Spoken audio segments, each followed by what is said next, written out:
Enfin, dans un monde idéal, toujours dans mon idée des plus de 50 et des moins de 30, mais ça peut être de manière différente. Et ce serait de se dire, est-ce qu'on n'arriverait pas à créer des duos intergénérationnels, en fait? C'est-à-dire, ça ferait...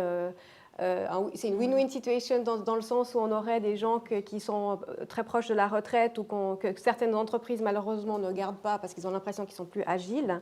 Mais d'avoir ces personnes-là qui restent le plus longtemps possible dans la structure jusqu'à leur retraite et en même temps qui forment la nouvelle génération qui vient sur le marché, qui ont fait un apprentissage. Et puis, je pense de faire des duos intergénérationnels pour que l'expertise et le savoir continuent à perdurer dans la société, ce serait pour moi potentiellement une solution assez intéressante pour les entreprises. Moi, je pense qu'il y a aussi un gros travail à faire au niveau des écoles. Enfin, moi, je vois mes fils, ils sont au cycle au niveau à Genève. Et c'est vrai qu'on n'est pas du tout dans la réalité. On est encore dans un système qui est très archaïque. L'enseignement aujourd'hui, il n'est pas adapté au marché du travail de demain, même d'aujourd'hui, en fait.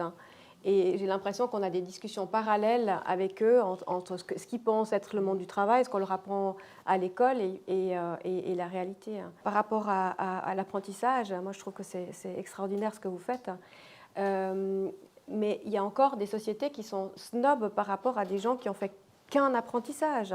Et ça, je trouve ça tellement dommage parce que vous avez dans le monde bancaire, vous avez des gens extraordinaires qui sont à des postes très élevés, qui ont fait des apprentissages puis qui se sont évidemment formés par la suite. Mais on a encore des clients qui nous disent mais s'il n'a pas un diplôme universitaire, on ne veut pas en entendre parler.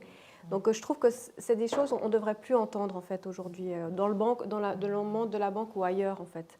Et évidemment de faire des entretiens d'une manière différente, de nouveau les rencontres, ça permet de pouvoir justement tester ces soft skills.